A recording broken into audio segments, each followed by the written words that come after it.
now I have the pleasure and an honor to introduce the next speaker, who is Victoria Browne.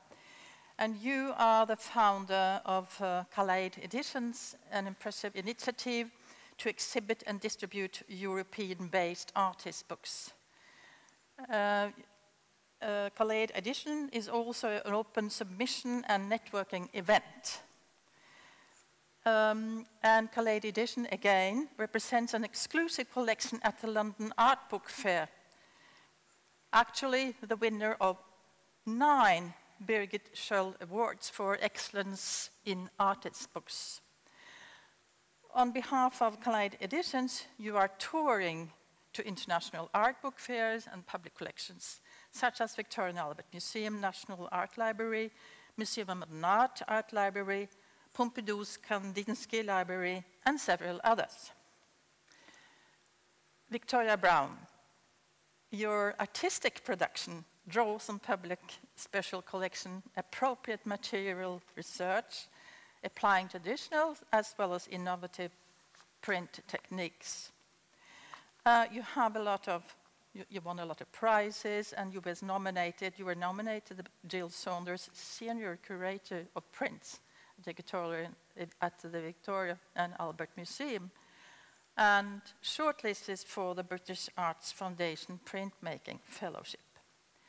Now, your recent work, I can highly recommend the Gestapo to everyone, expands on your contribution to Sigmund Freud and the play of the burden of representation, a curated installation by Joseph Kossut at the Museum of Contemporary Art in Vienna last year. So, as I understand it, in your lecture, you want to show how artist books are multi-layered, mass-produced expression of uniqueness, democratically affordable, widely distributed material object. You have chosen to highlight 6 artists including yourself, and first and foremost, you are appointed associate professor at our department, Art and Craft. Welcome aboard. The floor is yours.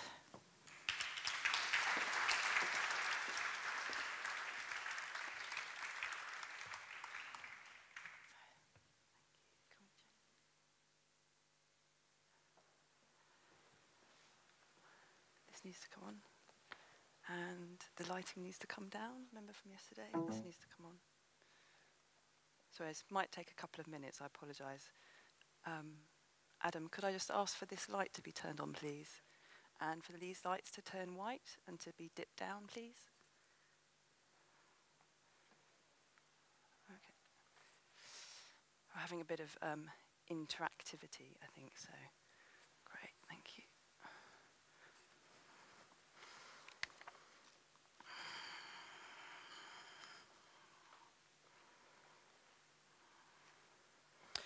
Okay, thank you very much for you all being here today. Of course, a particular thanks to Jan Pettersson for inviting me to give this talk.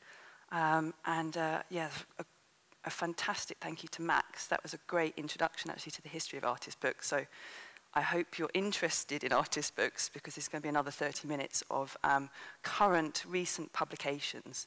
So I think that's sort of a really good introduction to sort of where we are today.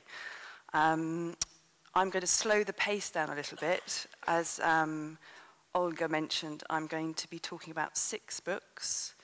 There will also be a couple of films, so you won't have to listen to me talk for 30 minutes. And yes, so let's get started with the dissemination of knowledge. So, historically, the form of the book has been considered the classical repository and a universal technology for the dissemination of knowledge. With the advent of digital production, including the transition from page to browser, artists are redefining the role of the book by means of self-publishing, demanding the dissemination and activation of conceptual content. Kaleid Editions is an extension of my self-publishing practice. It distributes the best of European-based artist books to international public collections and is supported by an academic framework and an online platform. Artist books are compositionally complex thoughts. For example, mass-produced expressions of uniqueness, everyday affordable artworks, vehicles for self-promotional material, collated participatory projects, or interactive haptic experiences.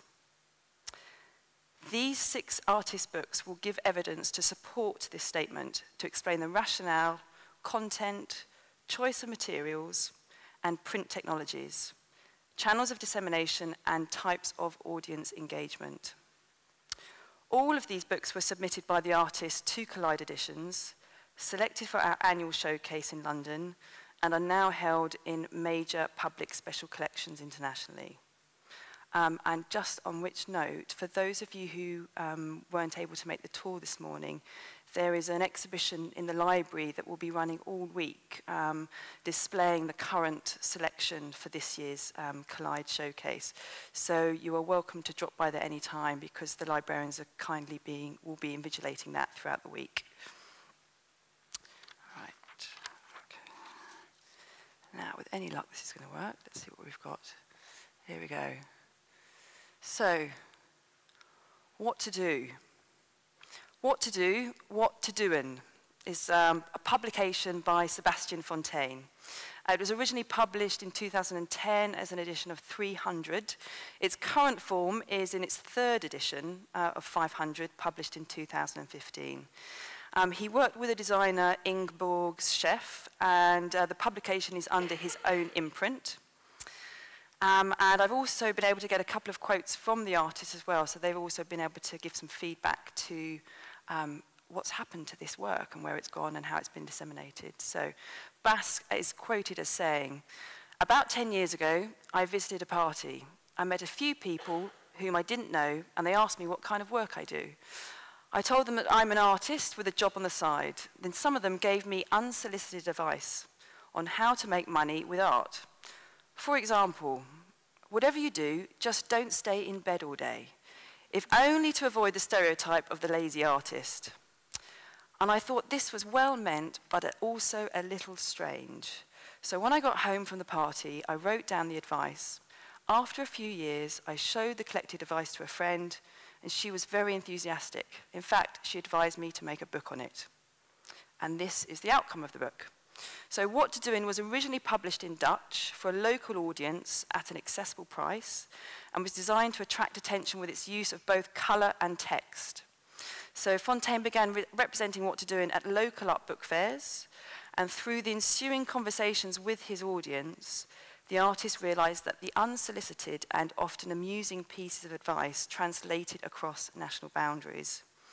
The subsequent edition, published in both Dutch and English, was presented to an international audience as an authentic social commentary on the way artists are perceived.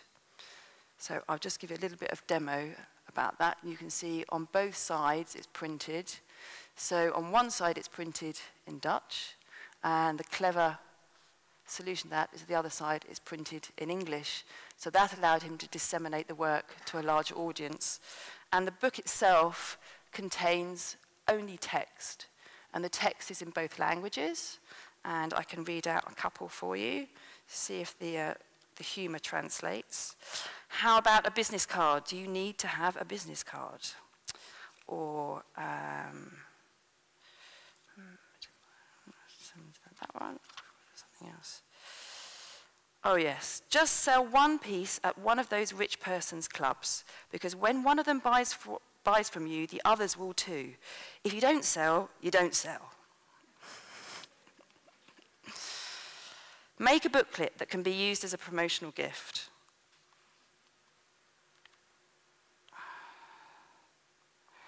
Well, I'm not sure what that one's about. Oh, there you go. This is one we're actually going to use as a demonstration. Make a movie of everything you do and put it on YouTube. Well, there you go. What else can I say about that? Good bit of advice.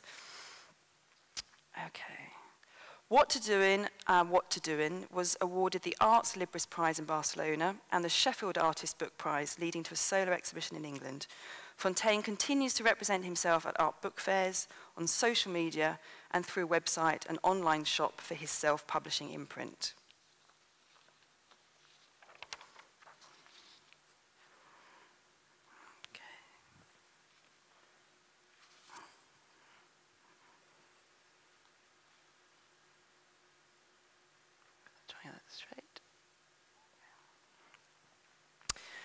Contemporary Photography by Paul Paper. This is an edition of 500. It was published in 2013. It's published in Denmark, and the artist is from Lithuania. Paulius Petratus is currently pursuing a PhD at Middlesex University, London, and he publishes under the pseudonym of Paul Paper. Contemporary photography is the result of Petratus' immersion in art photography between 2011 and 2013. Observing how the internet and social media have facilitated an increase in networking among contemporary art photographers, and in the influence they have on each other, Petratus posed the question, how much of contemporary art photography can be categorized into certain trends or tropes, like emoticons or emojis in their simple-to-read iconicity? The photo book presents Paul Paper's text renderings of these categorized photographic motifs and acts as a tongue-in-cheek challenge to art photography. The book is published by Lodret Vanderet, part of the online community of do-it-yourself and do-it-with-others practitioners that fosters new projects across borders and cultures. The staple-bound, accessibly priced booklet is represented by the publisher at international photo book fairs, art bookshops, and online. So without further ado, I'll give you a little bit of information about this. So, for those of you who are imagining that it's going to be a series of photographs, the first thing that happens is, of course, again, just like Basfontaine's, you're actually you're met with a series of titles. For example, smartly arranged books with smart titles, photographs of photographs, photographs of cameras in action, deconstructed, taking images, badly Photoshop people, pixelated image from internet. I've definitely got one of those in this selection this year in the library. And the list goes on. And I have to say, this is a really good artist book for artists that are considering representing themselves at art book fairs. I'd say the public love humor. They like to relate to the text within their own practice. It starts a conversation. It's easy to engage with the idea. And I think this is probably one of the best examples of books that work at art book fairs. Okay. So I will leave you to have a look at that later in the week.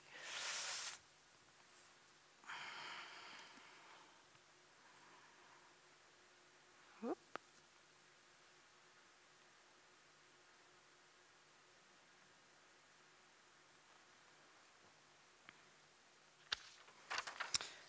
To the extent of // by Sigrid Kallon. This is an edition of 420. It was published in 2012. It was designed by the artist and printed at the Jan van Eyck Academy, where they have a fantastic risograph print studio. It was also bound locally. The risograph was the classic Riso MZ1070. And it was printed on Da Costa Blauwit 100-gram paper. Sigrid Kallon's practice focuses on large-scale installations derived from XL embroidery software. Recognizing a hidden language within the visual outcomes of her designs, she proceeded to dedicate 2 years experimenting with gridding systems on paper. The result was an in-depth investigation into a 3x3 grid, computer processed for 8 different embroidery stitches to achieve 120 different compositions. A risograph machine can print 8 color stencils, generating a possible 28 2-color, 56 3-color, and 72 4-color combinations. The artist's book presents every permutation of the gridded composition, bound together as a collection. Each combination appears only once, intricately weaving colourful patterns into challenging abstract works. And as quoted by Sigrid, the outcome of this project as her first artist book: "I received emails from everywhere to order my book. It was overwhelming and unimaginable. I also did a lot of art book fairs, and it completely changed my own practice in a positive way." To the extent of // was awarded the Best Dutch Book Design Prize.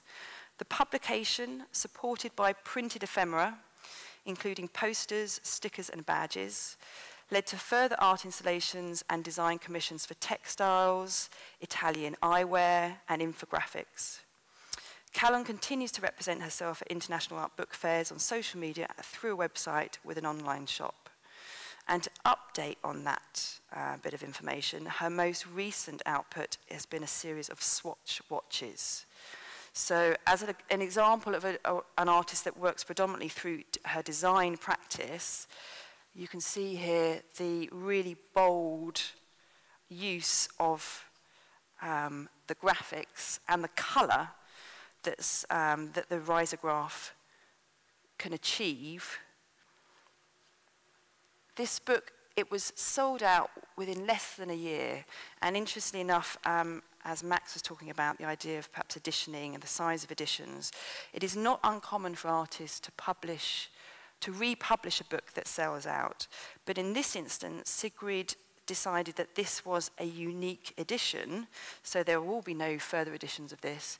And Collide Editions was really, I think, it was a fortuitous moment when she applied with this book. Because it sold out so quickly, we were able to hold back a series of, a number of copies to enable the national collections in America, France, Spain, and the UK to acquire this book.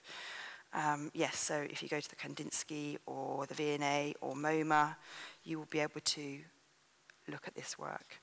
And the outcome, as I was saying before, is that actually by enabling this to be the unique edition, she has then produced a new book, which is in the current collection of Collide Editions.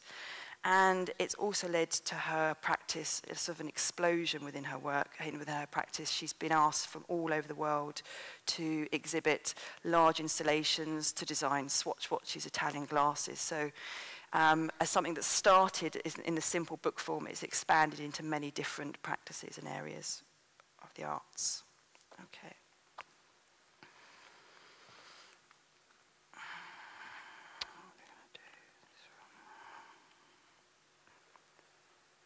This is slightly different.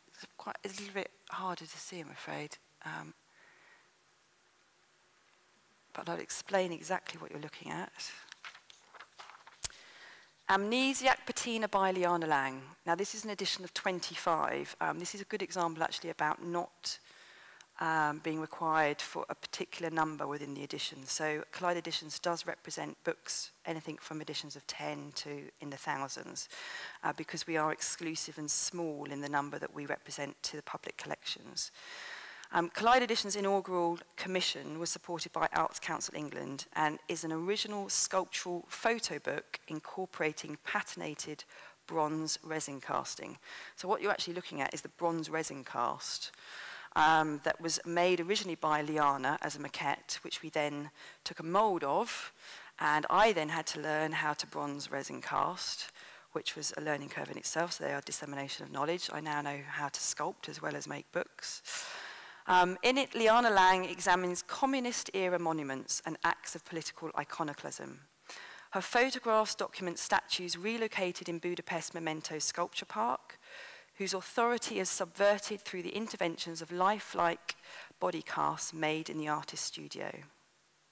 As quoted by Liana, "This is my first artist book, and I'm enjoying the process of bringing together the haptic, sculptural element of my work and the photographic into one object. The sequential and contained format of the book broadened my way of thinking, creating new narratives and conceptual connections within my practice."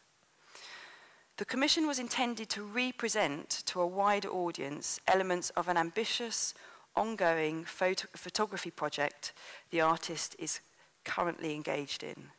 The outcome saw Lang's photographs enter public collections for the first time and introduced her artist book to private collectors who were already familiar with her large-scale C-type prints and time-based media. Amnesiac Patina was awarded the Birgit Sköld Memorial Trust for Excellence Prize at the London Art Book Fair in 2014. Now, the intention of this book is to look like one of the memorial plaques that's actually at the park in Budapest. And there's some blind embossing on the back, which I'm not sure, no, you probably can't make that one out, so you'll have to come and look a bit closer later on. But the plaque opens out to reveal the book inside. So if I bring that out. And this is very much a sort of editing process of the work that Liana already had. I'm just going to put that to a side so you can see some of these pages. And the format of the book allows for 2 images to be seen at any one time. So in the sense of in the turning of the page, and this is number 1, you can see that there are 2 photographs sitting adjacent side by side, and they correlate with one another both in the narrative, the historical narrative, but also the use of the mannequins, which appear very lifelike, as you can see at the front here, which are Liana's interventions, the use of her mannequins within these, the sculpture part, which in a sense has lost the power of these statues because the politics, of course, has changed, and she's changing the narrative through the use of photography and how these 2 different compositions relate to one another. But what we're also able to do through the diptych is to actually open it up to reveal, in a sense, a triptych, because then we have a 3rd photograph, and these are photographs of her small sculptures that she usually presents as obviously 3D objects in her exhibitions. So for her, this is the first time she was able to work with both 3-dimensional and 2-dimensional into one project. And it's been extremely well received. I say that as somebody who's had to make the work, and it is a very complicated piece to make. And her private collectors were thrilled to discover that her work was selected by the Victoria and Albert Museum because they'd already been acquiring her work for many years. So the idea of like dropping off books to collectors that had never acquired an artist's book before and perhaps don't even know what it is, they were really intrigued and fascinated. And of course, that opened up a whole new area of the arts for them that they hadn't considered before. So there are 6 pages like this, and again, they'll all be available to you in the library to have a look at later in the week. Right, I think it's time for a bit of a film. How am I doing for time? Is that okay? 10 minutes, perfect. Could we show, could we come out and show, just want to show Dave. The first film. That's it, thank you. That one. Okay, before we, will it start automatically? Can we just go back to, thank you. Perfect. And then is it up on the, how will it go up on the screen? Pardon? We'll just play it ready, okay. Right, this is a quick 20-second film. This is Radio for Dave, helping me to produce the current book that I launched this year. I can highly recommend The Gestapo to everyone. So here we go. Off you go.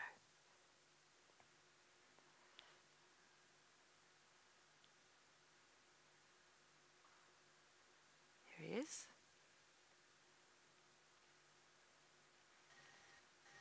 Do we get any sound?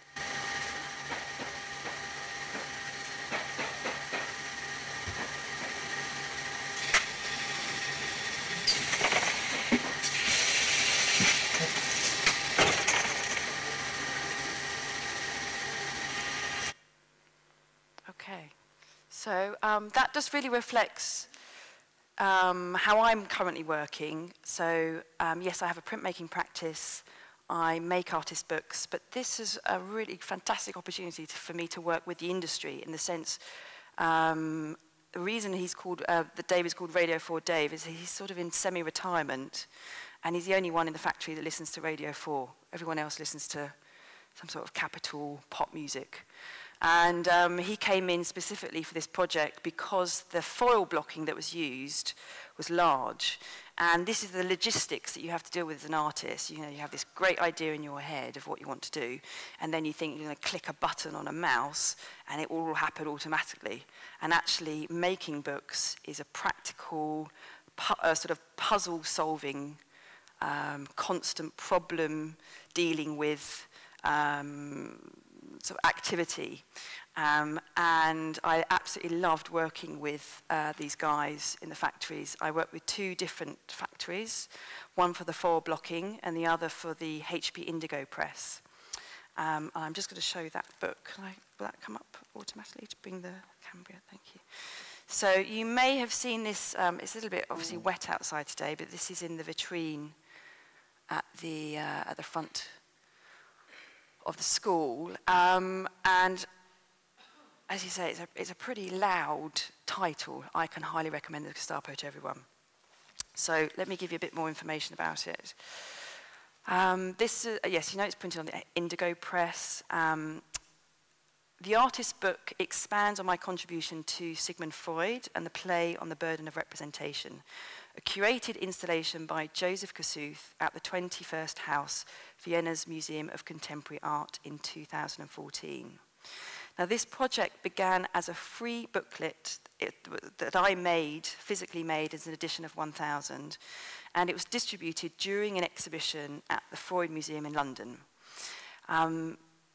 Through my connection or communication with Joseph Kossuth, the project culminated in a wall installation and a publication in collaboration with the Sigmund Freud Museum, Vienna.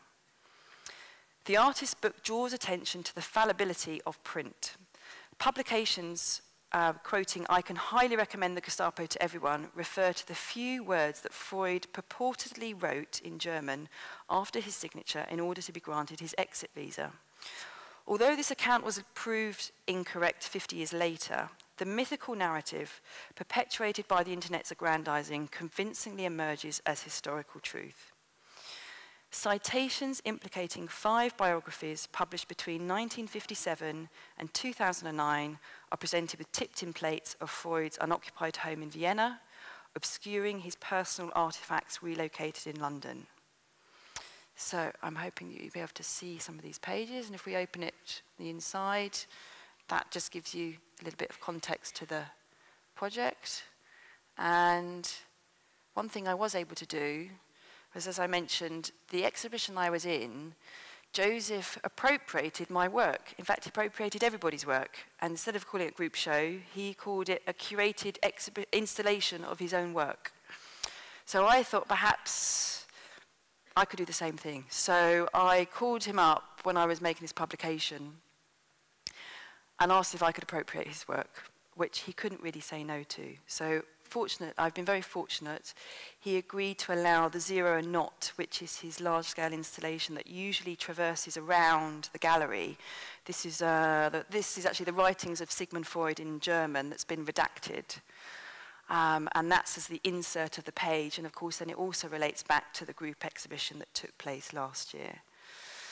And then if we turn the pages, you can see, hopefully in that double page spread, what looks like a floor on a mount and a little bit of text. Now, what the text is doing is the text is cataloguing the 5 different books that purported that Freud actually said this as a sort of myth. And it's a well-known phrase. It's something that people want to believe is true. So it's a good example of how something in print has continued through the internet until you have that sense that, well, it must be true because I've read it everywhere. And the text below comes directly from the first book. But the images on the right, this is a combination of the voids of the space in the house in Vienna. This is where Freud spent most of his life. And these have been tipped in over the top of his objects. So if I reveal, there you go. This is one of the chairs that he sat in the office, and is obviously, it has that Walter Benjamin aura of it. The object is known and recognized as a sort of ubiquitous piece that relates directly to Freud, compared to the void that people are, of course, not so aware about exactly the location. And the idea is that this idea, the tipped-in, came from Freud's love of tipped-in plates. He was a big collector of art books, and he was quoted as saying that the tipped-in was like a lady's skirt, that you could lift it up and wonder what was underneath. So I thought maybe I should put something underneath, and there you go. So that, of course, then is exactly the same with all the different objects. You've got the classic couch, which I hope is presented in a manner that you least expect, and that will reveal the couch underneath. And that came directly from, what did I do with that little bit? There it is. The interpretation of the dreams. So this is a good example of, well, why make a book? And why go to the lengths of physically putting and stapling things together? And I had no idea where this was going to go. It's freely disseminated. There's no price on it. And it was just given out during an exhibition. So the only reason that Joseph Kossuth contacted me in the first place is because he ended up with one of these little books. I don't know how, even to this day. But that enabled me to start a communication with him, and he was able to give me permission to go to the Freud Museum in Vienna, where we took apart Freud's room so that I could photograph these voids in order for me to complete the initial idea that I had for the book. So both of these, again, you can see in the library. Okay, and we come to the last book, which I'm not going to talk too much about because that's mainly to do with the film. And this last book was published last year. It's an edition of 40, fundamentally because they only had the time to make 40. So it was a performance activity. It had a lot of public funding support from the Arts Council England, University College London, the Institute of Making, Public Engagement, the Graduate School, Urban Laboratory, and even Newham Council. So the initial project was called Pop Up, Pop Up. It was a public production line, an interactive performance over 3 days in September 2014. The outcome is a poetic list of the facts and fiction of the changing landscape presented as an artist's book. So I'm going to pull out that book. There you go. So it's a very simple cover. I don't know if you can see that too clearly. It's very plain, so you have absolutely no idea what's inside. Each pop-up page is a moving vision of urban change as pylons collapse, tower blocks grow, and scrap piles high. The book was selected for this year's summer exhibition in the Royal Academy and has been acquired by every national and private collection that Collide Editions has visited. So without further ado, I'm going to present to you a film by Hilary Powell, who is the artist of the book. She made this film as a documentation to the performance in Stratford, East London.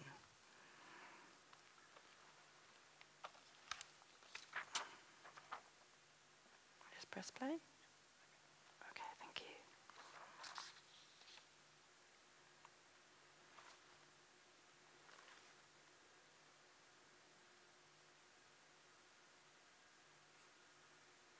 Hold on, it's not on there, okay.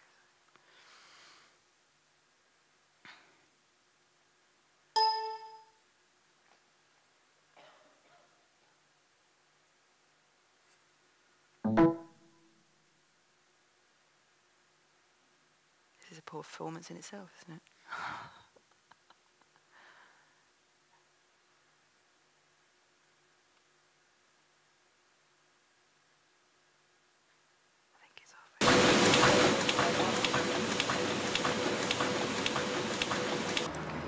There it is. So what is that? Where does that go? That goes into the machine that blocks down on hot foil. It's a book within the book, a tunnel book, that will be pulled out from... You can pull it out from a page in the main book and look down it like a kind of peep show, well, tunnel book it's called. Just like making sure everything happens on time, and there's no room for problems and mistakes. And obviously every project has problems and mistakes, but the time is so tight. Whether or not you've got room for them, they're coming thick and fast, aren't they? Yeah.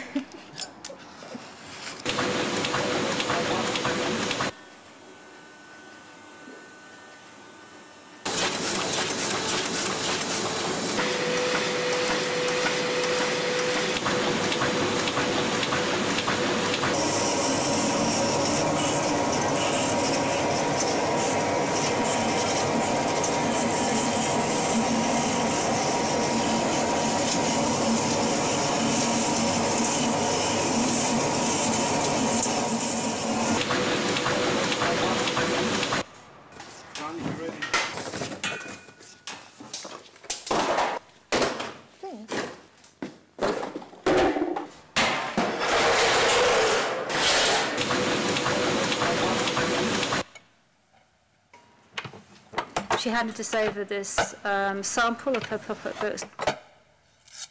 So we've had to get the size from the sample, and as they are pop-up illustrations, we've had to work out the depth of the spine to be able to accommodate the pop-up illustrations. So there's different thicknesses, and we're looking forward to seeing the end result and hope very much that the cases fit the book. When somebody comes and touches these boxes, they're going to spring out and just pop out like a deck of cards. How are you going to staple gun the box to the... Because some of those boxes don't have a second life. You enjoying this, Ivan, this kind of straight... Immensely. Today is the first day that the apprentices are here on the production line putting the book together. So it's the first time we've seen anything working with the images and everything starting to work, and they're really good at problem solving because it's not perfect, but now everything's coming together. So it's really exciting. Which one are you guys making? We're doing the D there, and we just have to measure, and then we go. Just finding out that this was sort of a historical project as well, that's documenting the area and what's happening here was really fascinating. Yeah. I feel like you kind of get to be a part of the history that's going on right now, and this very interesting trade-off between gentrification and sort of natural progression of cities. So it's amazing, and it's such a beautiful thing too. So. Having a good time? Yeah, so we're getting 2 made of each one. So we have one on the table for reference, and then with notes on, and then another one to be bound in. So we're almost there. So we'll see how it works, and it will be a book. I helped with the planning stages. So whilst Hilary was the artist creating the artwork, I helped with all the technical aspects, so how everything was going to sort of work together, which processes needed to be done in which order.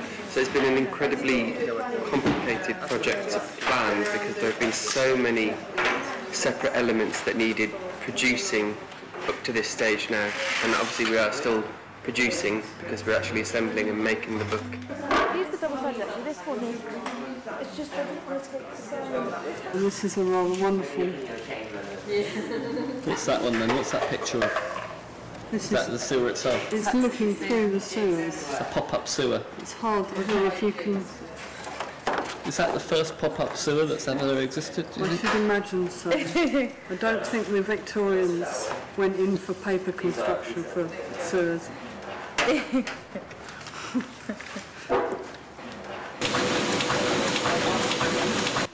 Last night there was a flood, so there's puddles everywhere when we came in, and like watermarks rising up the boxes.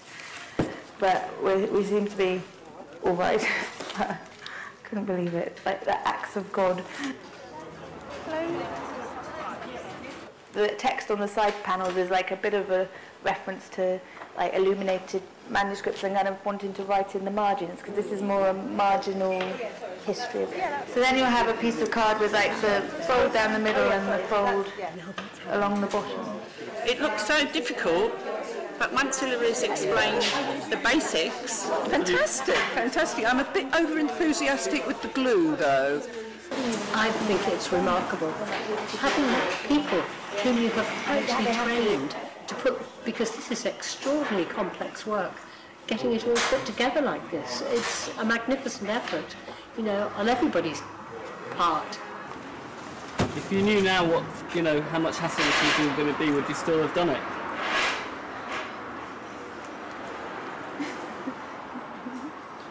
No, I would, because there's a team of people now really working towards it.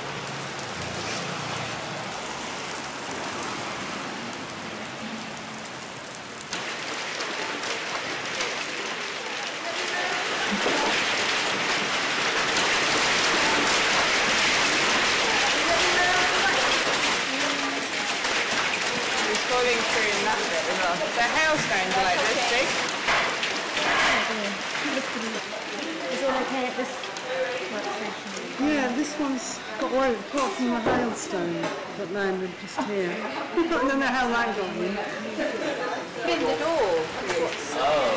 So this is something. It was just creeping towards there. Yeah, I'll get some more.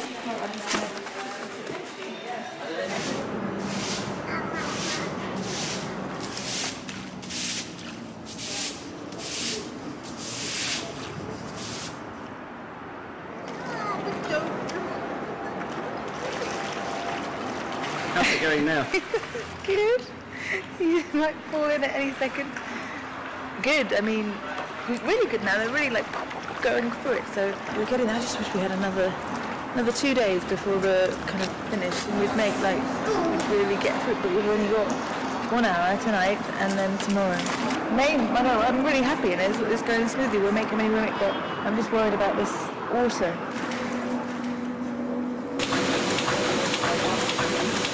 I don't think I would ever have been as brave as Hillary's been in, you know, committing to the performance and saying this is what's going to be done. The book is going to be produced during the performance, and that's it. And sort of the edition will be dictated by the outcome of this performance, which I think is actually quite interesting. 1, 2, 3, go!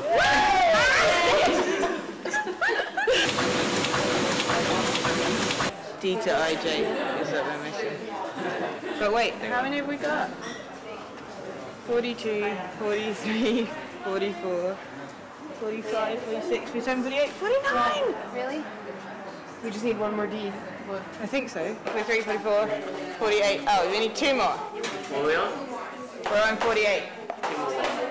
148? I think so. No. I'm very confused. We're at 48. 48? Just 2 more to go! I think it's very satisfying, completing a whole batch, getting the last thing stuck down, opening up, make sure everything folds nicely, opens up nicely. And yeah, quite excited to see how high our stack is. Is that what they have to do next? What they're doing now is they're sticking all the sections together. There are lots of spreads. Everybody's been making spreads. They're sticking the spreads together to make sections, the sections together to make a book block, and then taking the book block over there to be cased into the pre-made cases. So I don't understand. How are we doing? Well, I thought we were there, and then someone else counted, and we might not be there. Well, so where are you then? We're just here. That this history is in our time. So it's not really history, is it? I mean, it makes you question what is history. Is the history the thing before I was born? But this is all stuff that's happened in most of our lifetime. This development, the Olympic thing, it's kind of happened. Well, there isn't the evidence of Olympics per se in any of this, and I think that's what's interesting, like what's not in it. And so that Olympic legacy, I don't think has any sense that it's there. It's actually all the other memories that we still carry with us of what had been there before, that in some way has changed or altered, and where are we heading to? So 47 will be what, 2 minutes? 46? Oh, so we're almost there. It's 50 already, right? Yeah. We're there. Yeah. I'm just so impressed with the team and how they've all worked together, really, because we've brought all of these people together from such different backgrounds and such different walks of life, and we just had no idea how it was going to work. And it's worked amazingly. I'm just so amazed with how the team has kind of got on with it. How do you feel? How do you feel? Pretty excited. Proud? Pretty proud. How do you feel? Excited? Proud? Excited, proud and tired. Emotional? Very emotional. I might cry. An inch and a half from the border. Technically, push the book as far as you can against the spine of the cover. Now, because it's about equal on both sides. More than that, because you don't want it too wet. And then holding this down. Start from the center and kind of bash it out. Really push it. One hand against the spine, one hand against the edge of the book. Do I need to get more glue? Or? Yeah, if you feel like you need more, I often do 2 dips. Oh, you sound so seasoned now, Laura. She's not. And if it's not okay, then it's fine. We'll just do it again. So check it. So you could probably try that one more time.